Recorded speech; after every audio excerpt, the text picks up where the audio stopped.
Assalamualaikum warahmatullahi wabarakatuh. Bapak Ibu dari perangkat daerah yang saat ini sedang menginput rancangan awal Renja 2024 di SIPD, berikut kami sampaikan tutorial singkat terkait bagaimana cara menginput usulan aktivitas pada Ranwal Renja tahun 2024. Seperti biasa, masuk ke halaman web sipd.go.id. Pada menu perencanaan pembangunan daerah, di sub menunya Renja PD,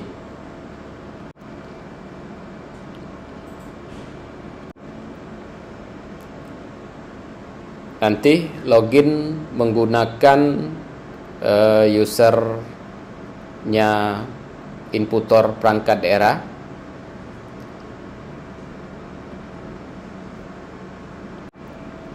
Saat tampil menu awal pada dashboardnya perangkat daerah, klik menu Renja, nanti pilih menu usulan rancangan awal. Jadi pada menu rancangan awal ini, program, kegiatan, subkegiatan yang tampil nantinya adalah merupakan subkegiatan, kegiatan dan program yang merupakan hasil ekspor dari Renstra PD. Tapi hasil ekspor ini dari Renstra PD ini hanya berupa program, indikator program, kegiatan, indikator kegiatan, subkegiatan dan indikator subkegiatan.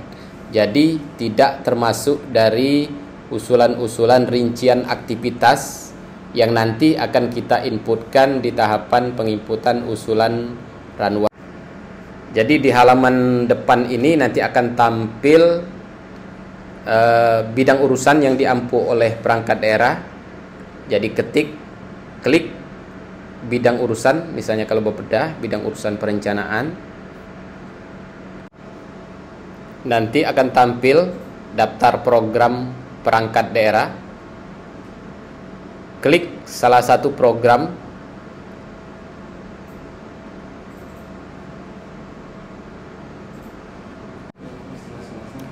Nanti akan tampil seluruh kegiatan yang ada di dalam program yang kita klik tadi.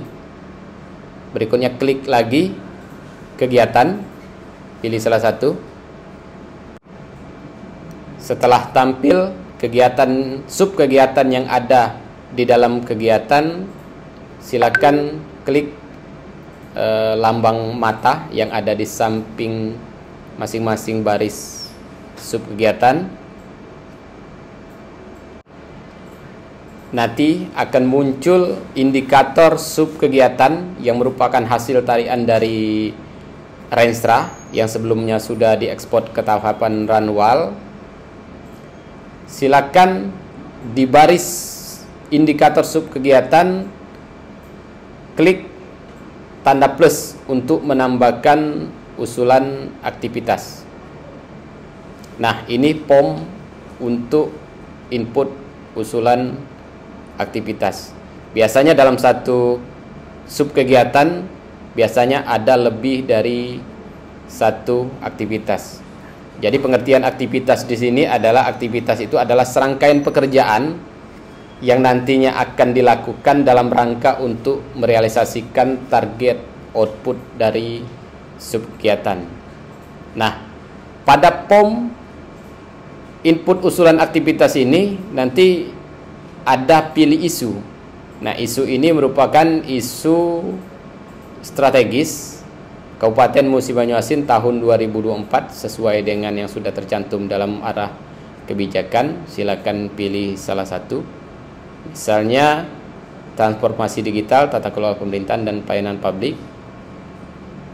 Usulan. Nah, usulan inilah yang merupakan uraian dari aktivitas yang akan dilakukan dalam subkegiatan untuk mencapai target output. Misalnya di sini aktivitasnya misalnya penyusunan dokumen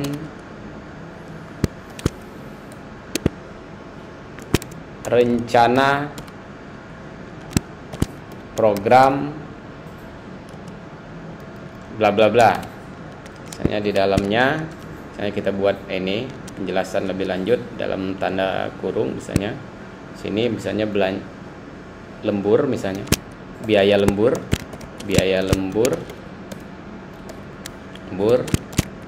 makan minum, cetak dokumen, misalnya volumenya misalnya ada 10 jenis, satuan bisa jenis.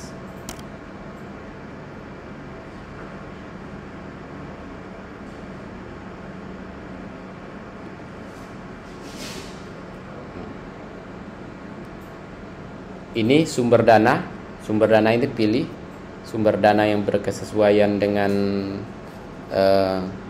pendanaan SKPD, misalnya dana bagi hasil, atau misalnya bagi OPD yang ada sumber PAD, bagi OPD yang mengelola PAD mungkin bisa langsung dipetakan ke PAD.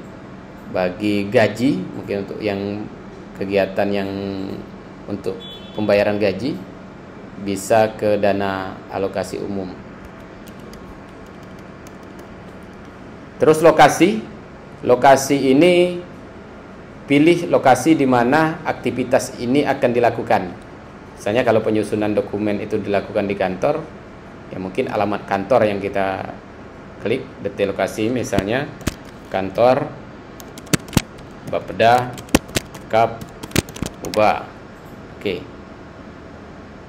Nah, setelah itu langsung kita simpan nantinya. Nah, untuk usulan ini sebenarnya bisa kita detilkan kalau mau lebih detil lagi supaya bisa menjelaskan isi dari kegiatan secara lebih detil. Misalnya di sini kita ketik biaya lembur penyusunan dokumen apa misalnya. Ya. Misalnya lemburnya 10 hari. Lembur 10 hari.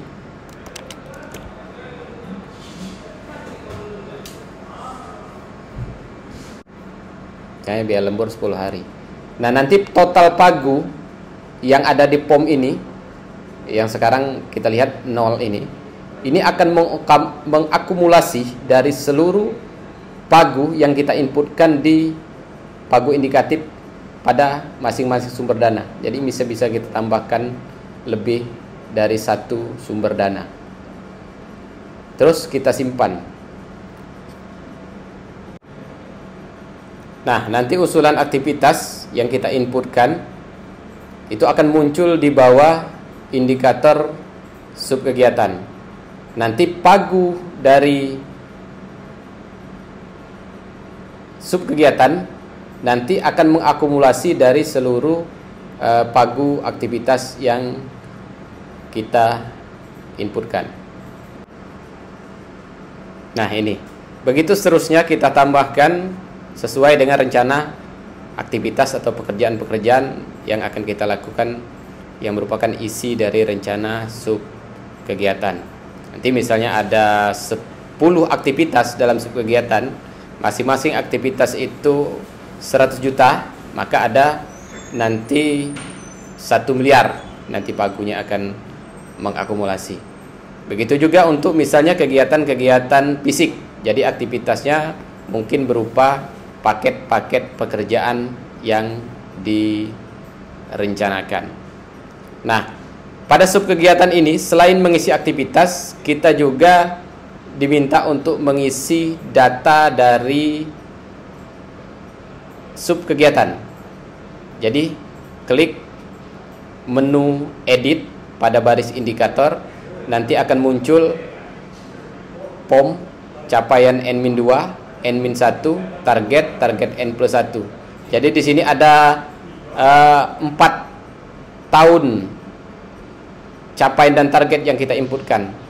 Jadi target ini artinya yang tahun 2024, N-1 ini 2023, N-2 ini 2022, N+1 ini yang rencana 2025. Terus pilih lokasi untuk subkegiatan. Jadi Kalau tadi di aktivitas kita pilih lokasi, detail di aktivitas, pada lokasi di sub kegiatan kita pilih saja, misalnya lokasinya ada tersebar di beberapa lokasi.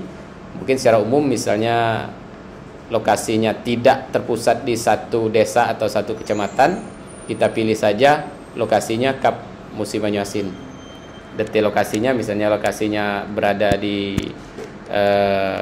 beberapa kecamatan, mungkin bisa kita ketik misalnya Kecamatan Sekayu, Kecamatan Batanghari Leko, dan seterusnya. Nah, sedangkan pagu N+1 ini pagu yang direncanakan untuk tahun N+1 dari tahun perencanaan, jadi tahun 2025. Nanti pagu indikatif ini akan ketarik dari seluruh aktivitas yang sudah kita inputkan. Setelah itu simpan. Oke, mungkin itu tutorial singkat. Selamat bekerja. Assalamualaikum warahmatullahi wabarakatuh.